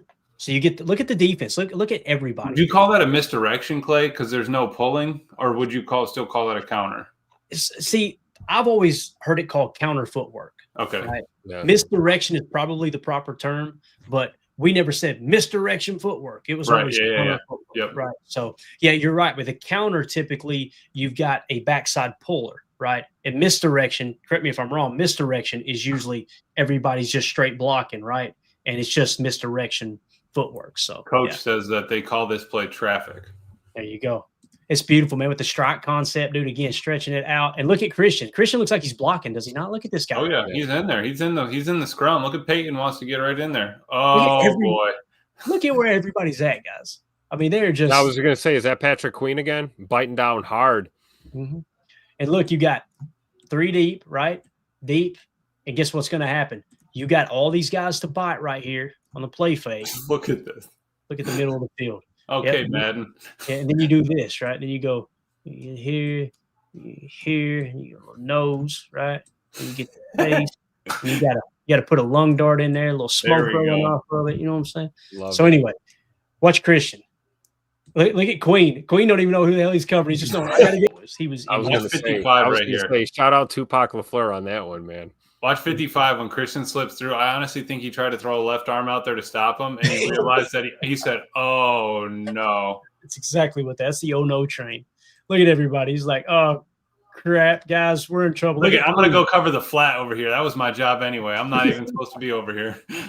Queen's going. The hell am I supposed to be looking for? Look behind you, dummy. Right. Awesome. Look, then he gets back and goes, oh no, there's mama, there's that man. He points. Look, The and finger. Scoot roasts him in a stride and a half. He's already roasted. Tim had him when he turned around, and he literally goes, "No," as Christian's running by him. Let's go super slow motion, 25%. Watch Queen, guys. Watch Queen. Everybody focus right here. He gets that head around and goes, "Oh crap, that's number 9. Somebody help me!" Did you notice Jordan's already? That ball's about to come off the fingertips. I love it. And how easy is it to hit your man when the dude's back is to you and he's trying to run back to even figure out where he's supposed to be at? Well, what was this again? Under center play action because the mesh point's delayed and 4 yards behind the line of scrimmage. That's the whole point. That's Matt LaFleur making it easy on Jay Money in the offense with the play calls, man. That's a scheme right there, making it easy, easy on your QB1. I'm glad we saw Queen do that, man. That broke me up. It's hilarious, dude. That's the first time I seen it too. I didn't notice it on the tape first time through. So that's an explosive play, triples your chances of scoring on that drive. That would go on to be a field goal. So Green Bay now leads 32-19. Now we're fourth quarter, 5:17 left. Green Bay leading 32-19, second and 10 from their own 23-yard line. Let's just put the dagger in their heart right here. This is the Edgerrin Cooper forced fumble. Okay, so we're going nickel 4-2-5 shell. Notice the shell coverage. Why are we playing so far off the line of scrimmage? Why are we playing soft? Oh, I don't know, because you got a huge lead and the clock is now your opponent, right? Don't care what the stats look like. Don't care where we rank defensively. The goal now, remember what we say, first quarter, gather information. Second and third quarter is adjusting and controlling the middle late. Fourth quarter, standalone game. You're going into this drive leading 32-19. It's a whole different ball game, boys. We're just going to play some shell and drop back, right? The call, though, is Tampa 2, and I want you guys to watch this. The 3 is going to go to the flat. So remember what we talked about with the Tampa 2. So remember, we've shown Quay the entire time covering the seam, okay? So this time you're going to notice he's watching the 3. When the ball's snapped, if the 3 goes to the flat on this play, what Quay's going to do is what we call poach, okay? He's going to poach the middle of the field. So he's not going to drive down the deep third, right? These guys are still in their Tampa 2 looks, right? They're still Tampa 2 out here. Instead, as soon as he sees the 3 go to the flat, there's no immediate threat here. What he's going to do is kind of sit a little bit deeper, but he's got eyes looking back down, right? I just want to point that out. 3 goes to the flat. That means Quay's going to poach. See him poach, he feels good about it. The 2's going vert. He's not even worried about it. He was only worried about the 3. Okay. Yep. So again, the ball comes out. This is what you want to see in this play call. Yes, it's Tampa 2, but look at this wall that they've got to get through, right, to get to the first down marker. And again, this was a second and 10 play. So keep everything in front of you. They could possibly pick the first down up here underneath. That's fine. But we're not going to let them hit us over the top. There's probably some match principles here involved too. So if everybody did go all go, you'd probably seen the guys match up and almost look like a man coverage play deep. But again, Cooper though, man, just getting that hand on the ball. Ball King going to be happy this week, boys. We got us one. And by the way, shout out to Clint in the chat. That's what he said. Ball King sighting right there, baby. Got to love it. Watch Bullard too right here. From him. Yep. All right, last play. We're going to end it with a bang. Y'all ready for this? This is the most boring play on the highlight reel, by the way. This is just a little 12-yard run. You notice we haven't hit hardly any – I don't think we hit any runs, did we? No. So this is Emmanuel Wilson for 12 yards, okay? And I just wanted to point it out because it was an explosive run, and it would lead to a field goal that made it 35-19. Okay, again, explosive runs of 10 yards or more, passes of 20 yards or more. Most people just couple them into 15. I still go 10 and 20. And this is 12 ace nasty, strong right, 26 toss. This is real simple. It's just going to be a toss play, and he's looking to hit the 6 gap. That's what he's looking to do. So watch Emmanuel, and look at Savion on the outside, right? So you got Savion and Romeo in there. It kind of looks like a duo look, but it's a toss too, so it's kind of hard to tell, right? But you did get, if you'll notice here, as we look at it, right, you've got double, and you're going to see vertical power here, right? So you could call it a duo toss, but look at Tucker. Tucker sealing on the double team, sealing on the outside, and Emmanuel Wilson just hitting the gap for a nice little 12-yard gain. Nothing glamorous, but I just thought we'd show it because it was a pretty run. And again, here, Clay, seal here, and run the play in the alley. So Notice the front looks a lot different with Emmanuel Wilson in here. Remember with Josh Jacobs, they had all those extra bodies walked up on the line. Remember the counter fake we just showed, how many people were all up on the line? Yep. When you put Emmanuel Wilson in, this is why Emmanuel Wilson's stats look better than Josh Jacobs, in my opinion. You can notice it in real time on the TV copy. It's like they were playing them different, right? So that toss, first of all, just by it being a toss play, you just took him out of the play. There's no way he's making the play. Patrick Queen knows I got to get outside. Look at Tucker get out there on Queen, boys. That is freaking Great awesome. work by, is that Fitzpatrick on TJ Watt? Looks like Good it. work there too. Yep. Tight ends. That's right. So again, just wanted to point it out. Thought it was cool. 26 toss. Another explosive led to a field goal. That's it. My wife's going to kill me. We're an hour. Great matter. There is your dagger. Amen. Amen. All right, guys. We are closing in on 2 hours, and I'm probably going to be homeless tomorrow. Absolutely. Tim, tell these fine folks about our charity that we're helping raise awareness for here, and let's get out of this joint, man. OperationHorsesHeal.org/how can I help? You got a few days left to get your name in the hat for the autographed Romy Rome jersey. That's right. Every donation gets you entered in to the raffle to win an autographed Romeo Dobbs jersey. Obviously, Operation Horses Heal does great things for our veterans, allowing active duty and veterans and their families experience some equine therapy, horse-assisted programs, self-guided journey for their own healing and wellness. Every donation is an entry to win that Romy Rome jersey. You got a few days left. We're going till Friday, and then we're going to pick a winner. So make sure you go to OperationHorsesHeal.org/how can I help, or scan that QR code in the upper right hand. There you go. Again, OperationHorsesHeal.org. Go to my Twitter account at Packers_access. You'll see a tweet pinned at the top of the page. Click on it. It'll be Tim's original tweet. The link's right there for your convenience as well. If you can't donate anything, we completely understand, man. Completely understand. Help spread the word, man. It's a great cause, and obviously giving back to those who sacrifice so much for us and our freedom. All right. That's pretty much it. We'll end it here in the chat. Everybody seemed like they had a pretty good time. Sorry we went a little long, guys, but appreciate y'all, man. Appreciate y'all so much. I know Bates says good stuff. Andy Watkins, awesome chalk talk. It was a fun one to break down for sure, man. Green Marbles, Clayton, you're the best. You guys rock. Appreciate you. Green Marbles, thank you so much for the support, man. Mr. Larry in the house. I hope I didn't curse too much, Larry. I apologize. When Larry's in here, I got to try to set him straight. Yeah, absolutely. Get the clip on. Yeah. Like Mandy says, stop being yourself and act normal. Okay, got it.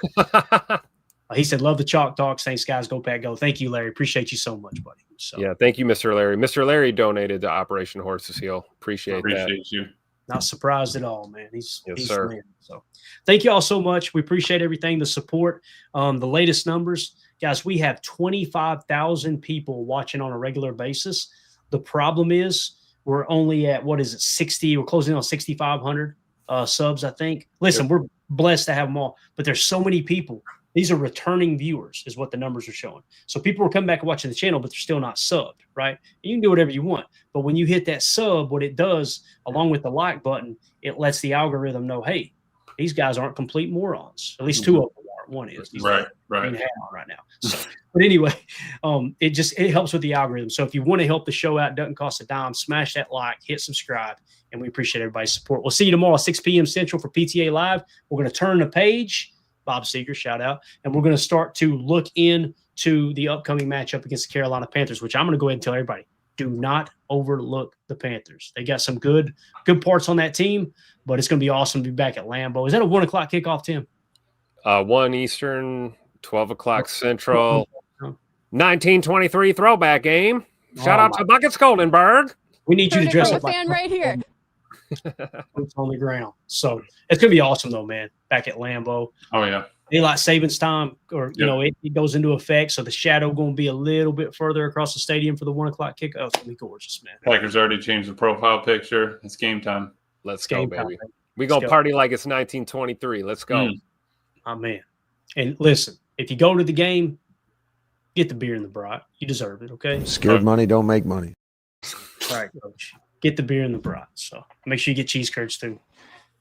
And the beer cheese. Taco? How about that walking taco, Clay? Walking taco's solid, but I'm just telling you right now, man, when I'm in Green Bay, I am eating cheese curds, and I'm eating beer cheese soup, and I'm drinking. And you take the cheese curds and you dip them in the beer cheese soup just for the extra. Cheese curds make my stomach hurt all the time, but I do eat them, though. I love it. Yeah, that helps with the heart health when you dip it in the beer cheese, doesn't it? Yeah. Oh yeah. Oh yeah.